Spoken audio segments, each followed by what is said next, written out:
আল্লাহর দরবারে শুকরিয়া জানাচ্ছি যিনি কোরআনের জন্য এই সময়টা ব্যয় করার সুযোগ দিলেন। আলহামদুলিল্লাহ। বিশাল একটা জগদ্দল পাথর আমাদের বুকের উপর থেকে নেমে গেছে। এটা হচ্ছে আওয়ামী জাহিলিয়াতের পাথর। আপনি মন খারাপ করলেও এটাই বাস্তবতা। ১৫০০ বছর আগে একটা পাথর নবীজির পিঠকে বাঁকা করে রেখেছিল। ওটার নাম হচ্ছে আয়ামে জাহিলিয়াতের পাথর। ওরা যা যা করতো ঠিক তাই তাই দেখলাম 15.5 বছরে করা হচ্ছে। আয়না ঘরের কথা নাম শুনলাম, আমি নিজেও তো কিছুদিন ছিলাম, দেখেছি বাস্তবতা। মানুষ এত নিষ্ঠুর হতে পারে। এমনিতে তো মাটির নিচে 1, 2 নম্বরে আপনি যদি যতটুকু ঘর, এদিকে 3.5 হাত, এদিকে 1.5 হাত, কবরের মতো। এটা জিন্দা মানুষের কবর। এমনি রেখে দিলেই তো মানুষ টেনশনে মরে যাওয়ার কথা। তারপর আবার ভেতরে যদি আপনি তালা লাগিয়ে দেন, পায়ের সাথে চেন লাগান, হাতের সাথে হ্যান্ডকাপ লাগিয়ে রাখেন, 24 ঘন্টা আপনি শুয়ে থাকবেন, পারবেন না। আমার সাথে মুফতি ফখরুল সাহেব ছিল, উনি বলছিল যে ভাই, এই যে আমি ষাটপাট হয়ে হাত পা মেলিয়ে শুয়ে থাকি, আমারে যা করেছে এই যে শুয়ে থাকা কত বড় নিয়ামত আমি জানি।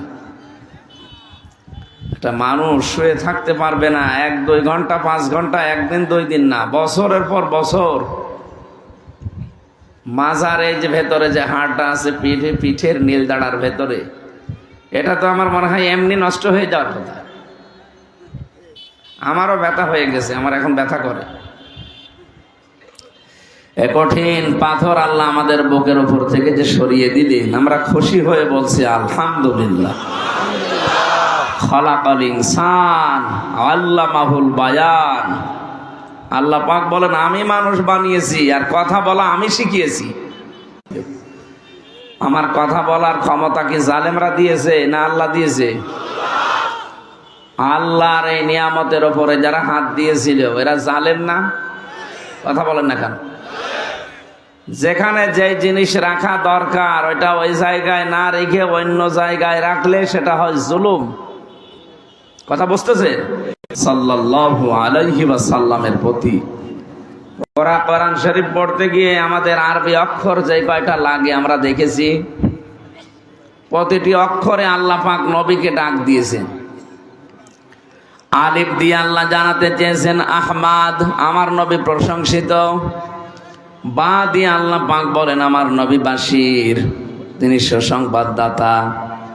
তা দিয়ে আল্লাহ পাক জানিয়েছেন আমার নবী মুত্তাকি, পরহেজগার।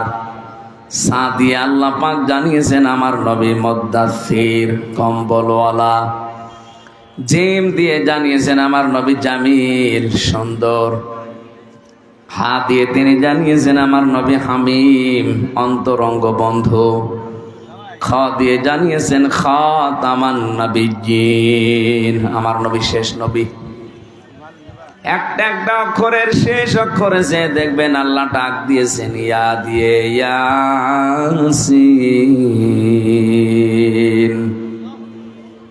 আল্লাহ পাক বলেন, হে নেতা, আল্লাহর ঘোষণা দেওয়া নেতা এই দুনিয়ায় একজনই। এখানে দেন ভাই, এখানে দিলে হবে। আর আপনি দাঁড়িয়ে আছেন কি? বসেন, কেউ দাঁড়াবেন না। আপনার জন্য পেছনে আবার মানুষ ডিস্টার্ব করবে।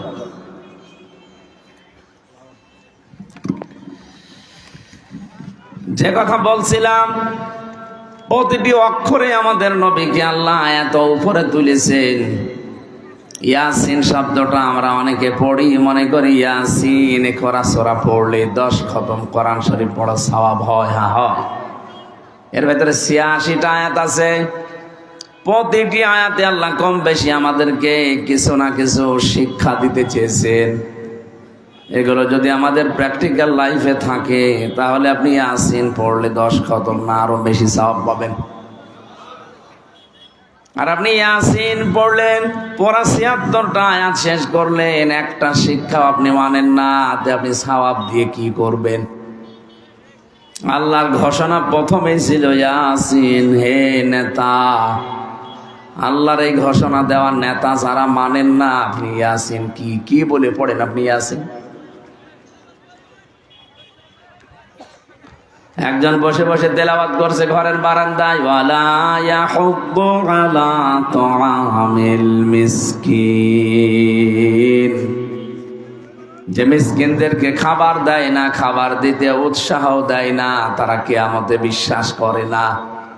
হঠাৎ একজন মিসকিন এসে বলছে, আমি কয়েকদিনের অসুস্থ, না খাওয়া, দয়া করে আমারে কিছু খাবার দেন।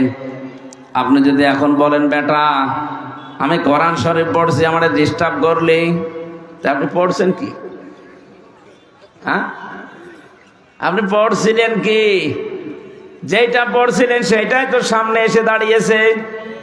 এই পড়া বিষয় যদি বাস্তবে রূপ, আপনি তাহলে আল্লাহকে জিজ্ঞাসা করেন, ইয়াসিন বলে আল্লাহ কেন ডাক দিলেন?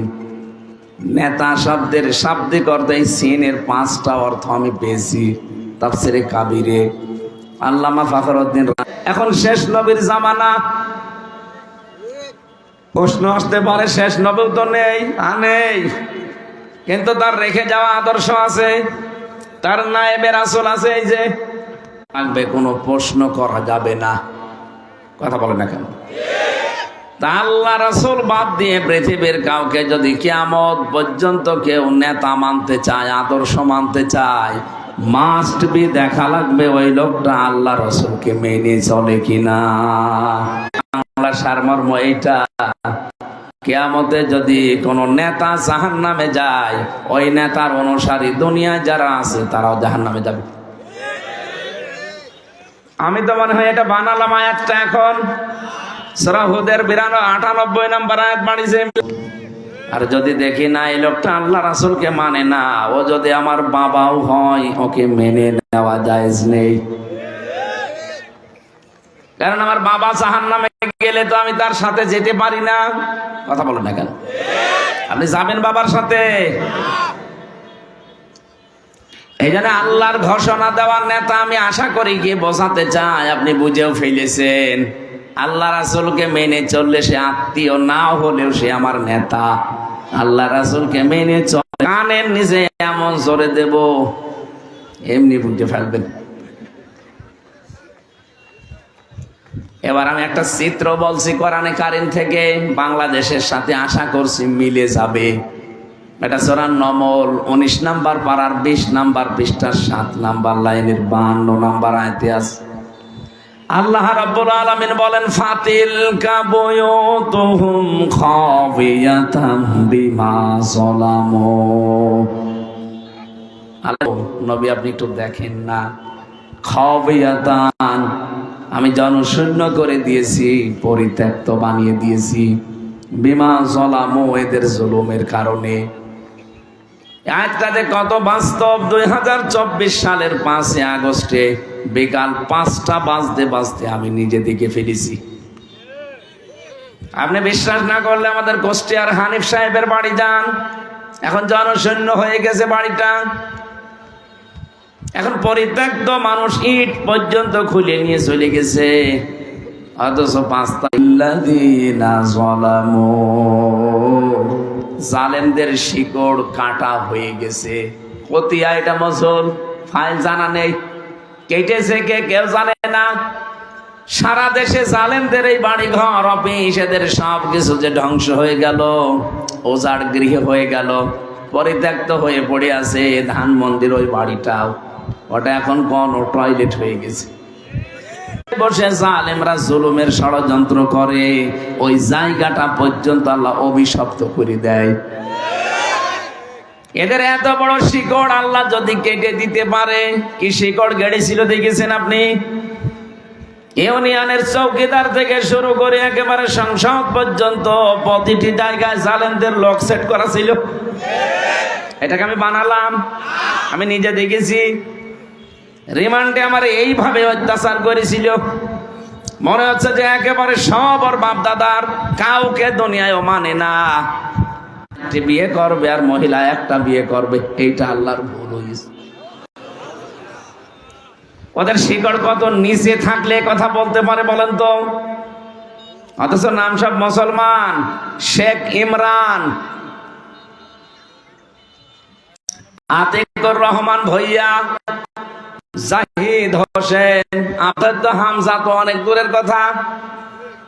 কি শিকড় গেড়েছিল ওই সময়, মাঝে মাঝে ভাবতাম আল্লাহ সূর্য মনে হয় আর উঠবে না, কিন্তু আল্লাহ যে হঠাৎ এভাবে আমাদের সূর্য উঠিয়ে দেবে আমরা নিজেরাও জানি না। আল্লাহ পাক বলেন জালেমদের শিকড় কেটে ফেলা হয়ে গেছে, কে কেটেছে কেউ জানে না। হানিফের এই বাড়ি কে ভাঙলো এখনো পর্যন্ত কেউ জানে না, মনে হচ্ছে ফেরেশতা আবাবিল এসে পাঠিয়েছে। পায়খানার প্যান্ট পর্যন্ত খুলে নিয়ে চলে গেছে। তাহলে এ পর্যন্ত আল্লাহ তো শেষ করেননি, এর পরে আমাদের বিষয়, আমাদের জন্য আল্লাহ কি বলেন, ইন্না ফি যালিকা লায়াতাল লিকাউমিন ইয়ালামুন, অবশ্যই এর ভেতরে শিক্ষা আছে। লাম আছে, লামে তাকিদ। আল্লাহ বলেন অবশ্যই এর ভেতরে শিক্ষা আছে তাদের জন্য যারা জ্ঞানী মানুষ। আমরা যেহেতু নিজেদেরকে জ্ঞানী মনে করি, আমাদের শিক্ষা নেওয়া দরকার। এদের এত বড় 15 বছরের শিকড় যদি আল্লাহ সব মূল উৎপাটন করে দিতে পারে, একেবারে শিকড় থেকে তুলে ফেলতে পারে, আপনি তাকান, ওরা পরিচয় দেওয়ার মতো মুখ রাখে নাই। তাহলে আপনারা যারা অনেকে মনে করছেন সামনে আমরা চেয়ার পেলে দেখেন কি করি, কি করবেন, এখনই তো আরম্ভ অনেকে করে দিয়েছেন। আগস্টের 5 তারিখের পরে অনেকের চরিত্র জনগণের কাছে প্রমাণিত হয়ে গেছে যে এরা থালা হাতে পায়নি তাই এই করে, থালা হাতে পেলেও কি করবে। আর গোয়েন্দা বিভাগ, প্রশাসন, আর্মি যারা আছে, আমি বহু মানুষের সাথে এখন কথা বলি, মিশি, দেখেছি। সাবধান থাকেন, আপনার কিন্তু সব দ্বারা পর্যবেক্ষণ করছে। আগস্টের 5 তারিখের পর থেকে এই ডিসেম্বরের 24-25 তারিখ চলছে আজ, এই 24 তারিখ পর্যন্ত সব কিছু কিন্তু ওদের নখদর্পণে আছে, কোন ফেরেশতা কোন জায়গায় কি করছে। নারায়ণগঞ্জের বন্দরে চাঁদাবাজি করো তুমি, গাইবান্ধার সাঘাটায় কাছে চাঁদাবাজি করো তুমি, কুষ্টিয়ার বড় বাজারে চাঁদাবাজি করো, কেউ জানে না, ওদের কাছে সব খবর চলে যাচ্ছে। ওরা দেখতেছে সামনে কে কি করে। দেখি এখন যদি আরম্ভ করো, সামনে তোমার হাতে দেশটা জনগণ দেবে না। দেবে কাদের কাছে? যারা এই ঘোষণা দিয়ে দিয়েছে যে ক্ষমতায় যদি ইসলাম যায়, সর্বপ্রথম এই দেশে বন্ধ হবে চাঁদাবাজি আর দুর্নীতি। আমিরে জামাত ডাক্তার শফিকুর রহমান হাফিজাহুল্লাহ, এই বিশ্বাস আল্লাহর ক্ষমতার উপরে আমাদের আছে না নেই? বলেন বলেন।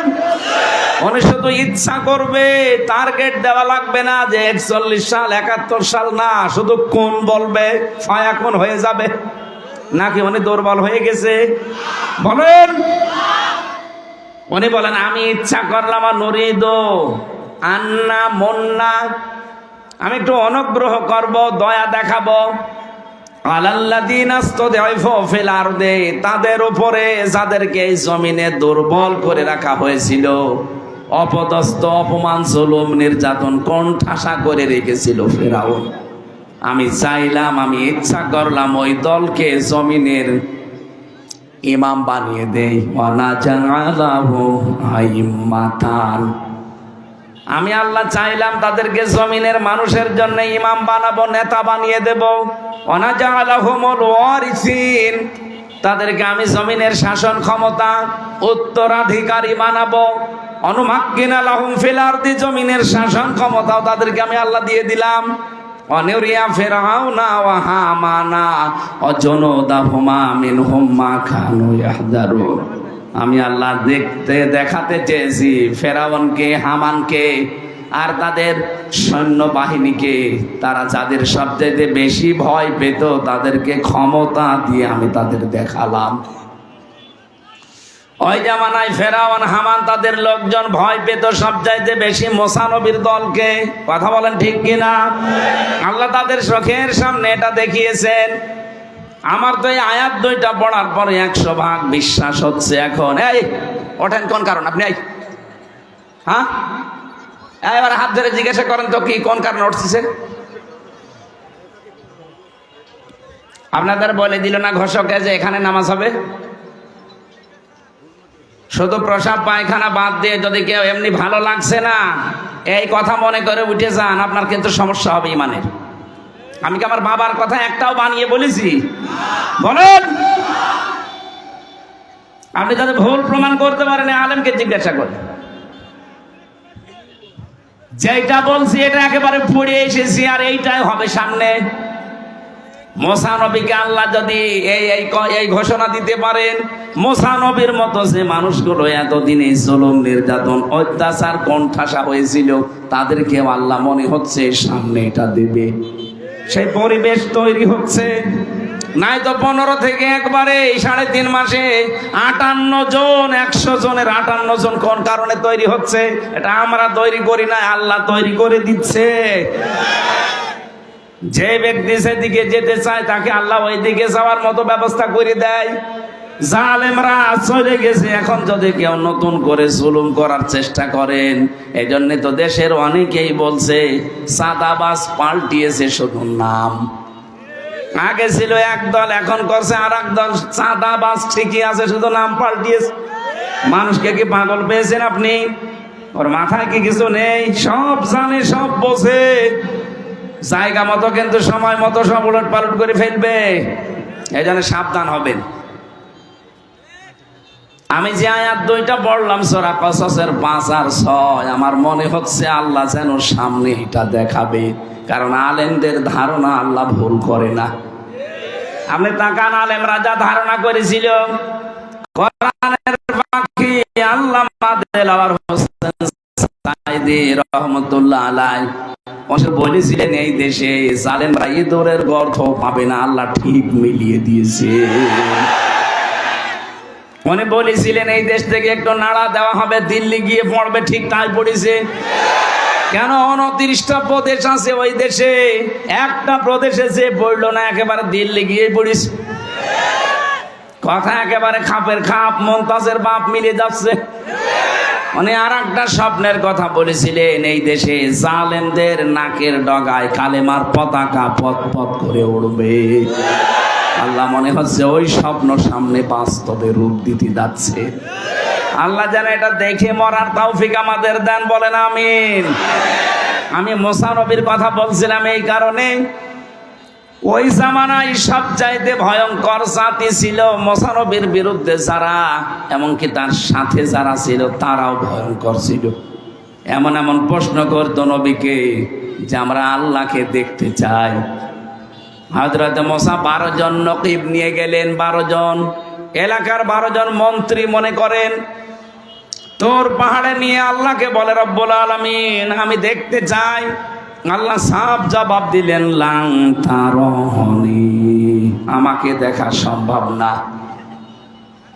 হযরত মুসা আলাইহিস সালামের সাথে যে 12 জন নকিব ছিল, আল্লাহ পাক এবার তাদেরকে বললেন ওয়ালাকাদ আখাযাল্লাহু মিসাকা বানি ইসরাঈল, আমি অঙ্গীকার নিয়েছিলাম, আমি আল্লাহ ওয়াদা নিয়েছিলাম।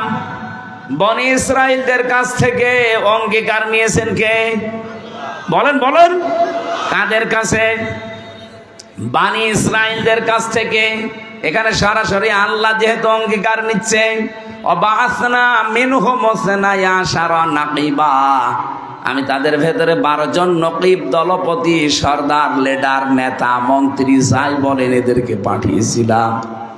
তাদেরকে বললাম দেখো আমি আল্লাহর সাথে দেখা করা তোমাদের এই চোখে সম্ভব না, কারণ আমি আল্লাহর যে শক্তি পাওয়ার তোমাদের এই চোখে সেই শক্তি নেই। এটা দেখে সহ্য করার মতো কায়দা দুনিয়ায় কোনো চোখের নেই। এটা দেখা সম্ভব শুধু জান্নাতে। কোথায়? জান্নাতে ছাড়া চর্ম চোখে দুনিয়া থেকে আল্লাহকে দেখতে পারবে না। যে সমস্ত ভণ্ডর নামে পীর গুলো বলে আমার আল্লাহর সাথে দেখা হয়, কথা হয়, টাটকানির ভেজাল শয়তান। হযরত মুসাকে ডাক দিয়ে বললেন নকিবদেরকে শুনিয়ে দেন, আকাল আল্লাহু ইন্নী মাআকুম, আমি আল্লাহ তোমাদের সাথে আছি, কিন্তু আমার সাথে দেখা হবে না। নিজ নিজ এলাকায় ফিরে যাও। নিজ নিজ এলাকায় যে জনগণকে বলো আল্লাহ আমাদের সাথে আছে। আমরা আল্লাহকে দেখতে পাইনি, কিন্তু উনি আমাদের সাথে আছে। যদি আমরা দুনিয়াতে 5টা কাজ করতে পারি, আল্লাহ আমাদের সঙ্গে আছেন। সুবহানাল্লাহ বলতে পারেন না? এই পৃথিবীতে 4,500 ধর্মের মানুষ এখন আমরা বাস করি। যে যেই ধর্মে আছি, প্রত্যেকেই তার ধর্মের যার ইবাদত করা হয়, আমরা চাই তিনি যেন আমাদের সাথে থাকে। আমরা যেন চাই আল্লাহ আমাদের সাথে থাক, আমাদের আল্লাহর রহমত আমাদের সাথে থাক। কথা বলেন না কেন? হিন্দুদেরকে জিজ্ঞাসা করেন, তারাও তাদের দেবতাকে সঙ্গে থাক, এটা চাই। নবীজির জামানায় একজন মুশরিক এসেছিল, সাথে একটা মূর্তি। ডাক দিয়ে বললেন, মূর্তি কেন? বলো, হুজুর আমার মূর্তি নাই, আমার খোদা, আমি এর ইবাদত করি, সব সময় এর সঙ্গে রাখি, না জানি কখন কোন বিপদে পড়ি, এজন্য কোন সময় এর হাত ছাড়া হয় না, একে আমি কাছে রাখি সব সময়। কিন্তু পোশাক পায়খানায় তো এর নিয়ে যাওয়া যায় না, এই জন্য এর সম্মানার্থে আমি রাস্তার পাশে রেখে কাজ করতে গেলাম। কাজ করে এসে দেখি ওর মাথা থেকে পা পর্যন্ত পুরা ভিজা। মনে করলাম খোদার গা ভেজা, মনে হয় কোনো বরকতের পানি হবে। জহব্বা দিয়ে চাটলাম, দেখি দুর্গন্ধ। চিন্তা করলাম খোদার গা ভিজা, রহমতের পানি, বরকতের পানিতে গন্ধ হবে কেন? পাশে তাকিয়ে দেখে একটা কুকুর দাঁড়িয়ে আছে, নিচ দিয়ে পানি টপকাচ্ছে। এবার বুঝলাম এটা কোন বরকতের পানি। মেজাজ গেল খারাপ হয়ে, নিজেকেই কুত্তার পোশাক থেকে বাঁচাতে পারো না, আমি বিপদে পড়লে কিভাবে বাঁচাবে? দিলাম এক আছাড়, ওর নাক ভেঙে গেছে। নবীজি বলেন, আমার কাছে কেন আসলে? লোকটা বলে, ইয়া রাসূলুল্লাহ, এখানে আমাদের শিক্ষা আছে। এই ভালো করে তাকান। লোকটা বলেন, ইয়া রাসূলুল্লাহ, এদের কল্প কাহিনী, এদের মিথ্যাচার, এদের অনাচার, এদের যত কিছু সব আমার কাছে আজ ধরা পড়েছে যে এগুলো সব ভুয়া। এতদিন যার উপরে ভরসা করতাম সে নিজেকেই বাঁচাতে পারলো না। মাত্র 3 ঘন্টার ব্যবধানে পুরা দেশ থেকে মাটির সাথে মিশে গেল। অথচ এই লোকটাকে মাথার উপরে রেখে নিচে আমি একজন হুদা, হাত বের করে বলতাম যে আমি এলাকায় আছি, কারণ উপরে যে 2জন আছে ওগুলো খোদা আর আমি হুদা। এই কথা বলছে না কেন? এই বিশ্বাসই তো রাখতেন নাকি? দেখেছেন মা বাবার মেয়ের ছবি 2 দিকে দিয়ে নিচে হুদা এভাবে হাত বের করে আছে, অবসাতে চাই এলাকার জনগণকে আমি কিন্তু অমকের লোক। এই খোদা আমার মাথার উপরে থাকতে আমার কোনো ভয় নেই। ওই জামানায় ওই মুশরিক তাই করতো, ও নাই না বুঝে করতো। আপনি কোন বুঝে করেন? আপনি কোন বুঝে করেন বলেন তো? ওনার না বুঝে করেছে, আপনি কোন বুঝে করেন? ও তো বসার পরেই দেখেছে যে না, কুত্তার পোশাক থেকেই বাঁচাতে পারে না, ও আমারে বাঁচাবে কি করে? এই দেশের জনগণও যখন 5 তারিখে বুঝেছে যেগুলো সব ভুয়া, সব মিথ্যা, সব চাপাবাজি, তখন আর 1 সেকেন্ডটা দেরি করে না, সব মাটির সাথে মিশিয়ে দিয়েছে। আমার কুষ্টিয়ার 5 রাস্তার মোড়ের ওই শয়তানটা খুব শক্ত ছিল, ওটা ভাঙা যাচ্ছিল না, এত শক্ত করে বানিয়েছে, শেষে বেগুনি এসে ভেঙেছে। তারপরও জনগণ রাখে নাই। ওই জায়গায় আমার সামনে 14 জন মানুষ এক জায়গায় মারা গেছে। ওর পরের দিন 6 তারিখে সকালবেলা বাংলাদেশ জামাত ইসলামীর জেলা আমির অধ্যাপক আবুল হাশেম কুষ্টিয়ার জেলা আমির ঘোষণা দিয়ে দিলেন, লক্ষাধিক মানুষ নিয়ে এটা আর মূর্তি চত্বর থাকবে না, এটা হয়ে যাবে আজকে শহীদ চত্বর। আমার ভাইরা, আমি যেটা বোঝাতে চাচ্ছিলাম, যে সেই ধর্মে আছে ওই ধর্মের দেবতাকে ও চাই যে আমার সঙ্গে থাকতে, বলে আমার ভয় নেই, চিন্তা নেই। আমরাও চাই আমাদের আল্লাহ আমাদের সাথে। কথা বলেন না কেন? আল্লাহ বলেন, মুসা এই 12 জন দলপতিকে বলেন নিজ নিজ এলাকায় যে তারও মানুষকে বলুক আল্লাহকে দেখি নাই, কিন্তু উনি আমাদের সঙ্গে আছে, উনি আমাদের সাথে আছে। আমাদেরকে 5টা কাজের আদেশ দিয়েছে। লাইনা আকামতুমুস সালাতা ওয়া আতাইতুমুজ যাকাত। 1 নম্বরে লা, অবশ্যই, ইন মানে যদি, অবশ্যই যদি তোমরা এলাকায় যে নামাজ কায়েমের আন্দোলন করতে পারো, তাহলে নামাজ কায়েম করার কথা এই জায়গায় দিয়েছেন, নামাজ পড়ার কথা না। কথা বুঝতেছেন? তাহলে নামাজ কায়েম করার, আন্দোলন করা, এটা যদি কেউ ইনভলভ থাকে, লেগে থাকে, আল্লাহ তার সাথে আছে। আজ বাংলাদেশে আমরা অনেকে নামাজ পড়া, নামাজ পড়তে রাজি, কিন্তু কায়েমের কথা বললে আমরা রাজনীতি মনে করি। আপনি নামাজ কায়েম যতদিন করতে না পারবেন, আল্লাহ আপনার সাথে থাকবে না। আপনার জুব্বা থাকতে পারে, আপনার দাড়ি থাকতে পারে, আপনার তসবিহ থাকতে পারে, আল্লাহ আপনার সাথে থাকতে হলে নামাজ কায়েম করা লাগবে। আর নামাজ কায়েম করতে হলে রাষ্ট্রীয় শক্তি লাগে। আল্লাযীনা ইম্মাক্কান্নাহুম ফিল আরদি আকামুস সালাহ, আল্লাহ সূরা হাজের 41 নম্বর আয়াতে দিয়েছেন, আমি যাদের রাষ্ট্রীয় ক্ষমতা দেব, এরা যদি মুমিন বান্দা হয়, চেয়ার পাওয়ার পরে তারা নামাজ কায়েম করবে। তাহলে এটা হামজার কাজ না, এটা প্রিন্সিপালের কাজ না, এটা কাজ হচ্ছে রাষ্ট্রের। সুতরাং ওখানে এমন এমন মানুষ পাঠাতে হবে যে মানুষগুলো সংসদে প্রবেশ করার সময় বুকে কোরআন নিয়ে ঢুকবে। অধ্যাপক জসিম সাহেবের মতো 300 এমপি এই দেশে হবে। যদি 151 জন এরকম মানুষ বুকে কোরআন নিয়ে ওখানে যেতে পারে, সর্বপ্রথম যেদিন সংসদ কায়েম হবে, ওই দিনই বিল আনবে যে আমরা নামাজ রাষ্ট্রীয়ভাবে চাই। এটা যদি কেউ রাজনীতি মনে করেন, আপনার খবর আছে, আপনাকে মিলিয়ে দেওয়া লাগবে যে কোন জায়গায় রাজনীতি। আল্লাহ তো এখানে ফাসাল্লি দেয়নি যে নামাজ পড়ো না, আকিমতুmus সালাত, নামাজ কায়েম করো। আর এটা পাগলেও বসে যে নামাজ কায়েম একা একা হয় না, এটা ব্যক্তি, পরিবার, সমাজ এবং রাষ্ট্রে লাগে।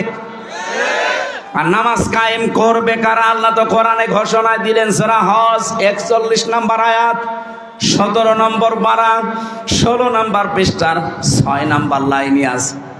যত তাফসির আছে বাংলাদেশে, বাংলা ভাষায় বলেন, আরবিতে বলেন, পড়েন।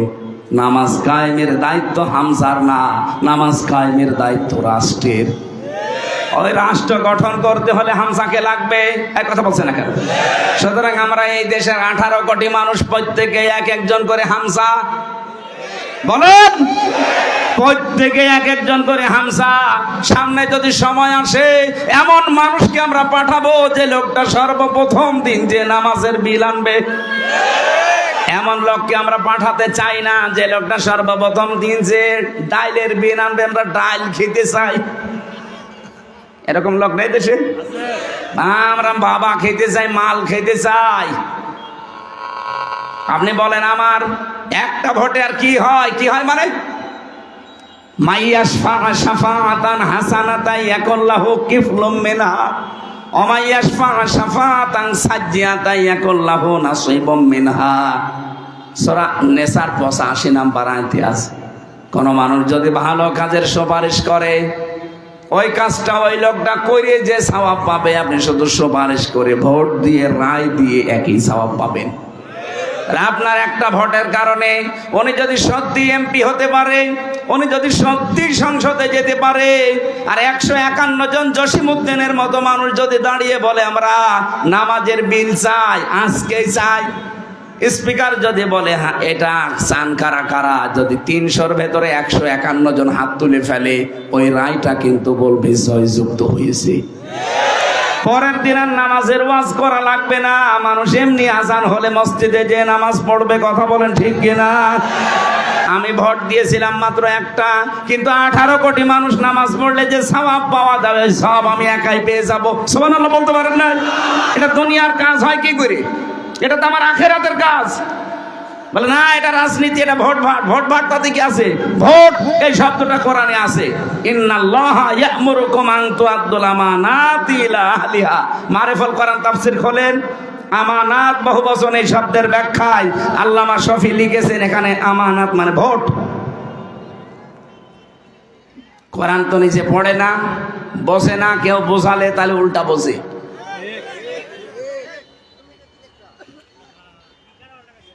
তাহলে আল্লাহকে সঙ্গে রাখতে হলে আপনাকে নামাজ কায়েমের আন্দোলন করা লাগবে। যারা করে তাদের সাথে থাকবেন, যদি না থাকতে পারেন বিরোধিতা করবেন না। তাহলে আল্লাহ আপনার সাথে নেই, আর আল্লাহর সঙ্গে না থাকলে সঙ্গে থাকবে কে? ওমাইয়াশু আন যিকিরির রহমান নুকাইয়িদ লাহু শাইতানান ফাহুয়া লাহু কারিন। সূরা যুখরুফ 25 নাম্বার পারা 11 নাম্বার পৃষ্ঠার প্রথম নাম্বার লাইনে 36 নাম্বার আয়াত। আল্লাহ বলেন, যারা আমি আল্লাহর বিধান থেকে জিকির থেকে মুখ ফিরিয়ে নেয়, ওর পেছনে একজন শয়তান আমি নিযুক্ত করে দেই। এই জন্য আল্লাহকে আমার সঙ্গে রাখতে চাই না, চাই না? আরো জোরে বলেন। 2 নাম্বারটা বলি এবার, যাকাত দেওয়া লাগবে, অথচ যাকাত ভিত্তিক অর্থনীতি কি আমরা অনেকে জানি না। এখানে আমার মনে হয় শুধু কয়েকজন বাদ দিলে এই হাজার হাজার মানুষের 100 জনের 2 জনও যাকাতের নিয়ম বলতে পারবে না। ইসলামী অর্থনীতি যে একটা ইবাদত অনেকে আমরা জানি না, অথচ নামাজ পড়ি, রোজা রাখি, হজ করে আসি। ইসলামী অর্থনীতির ভেতরে যে নিয়ম নীতিগুলো আছে এটা যে জানা মানা ইবাদত আমরা মনেও করছি না। ইসলামী অর্থনীতিতে মুশারাকা আছে, মুদারাবা আছে, মোরাবাহা আছে, বায়ে সালাম আছে, বায়ে ইস্তিসনা আছে, বায়ে মুআজ্জাল আছে, বায়ে ওয়াহেদা আছে, 28টা নিয়ম আছে। আপনি জিজ্ঞাসা করেন তো কোন মানুষটা এগুলো জানে, মেনে চলে? প্রবেশ করাবো জান্নাত এমন একটা বাগানে, তাজিরি মিন তাহতিহাল আনহার, যার তলদেশ দিয়ে নদী আর নহর বয়ে গেছে। ফামান কাফারা বাদা যালিকা মিনকুম, এরপরেও যদি তোমাদের ভেতরে কেউ মুখ ফিরিয়ে চলে যায়, ফাকাদ দাল্লা সাওয়া সাবিল, সে সরল পথ থেকে অনেক দূরে সরে যাবে। বলেন নাউজুবিল্লাহ। আল্লাহকে সঙ্গে রাখার জন্য যে কাজগুলো বললাম, আমি বই লিখেছিলাম, ওখানে তো লিখতে দেয় না, খালি টুকে টুকে রেখেছিলাম। পরবর্তীতে বাইরে এসে বইটা ছাপিয়েছি। পারিবারিক জীবনে স্বামী স্ত্রীর দাম্পত্য কলহ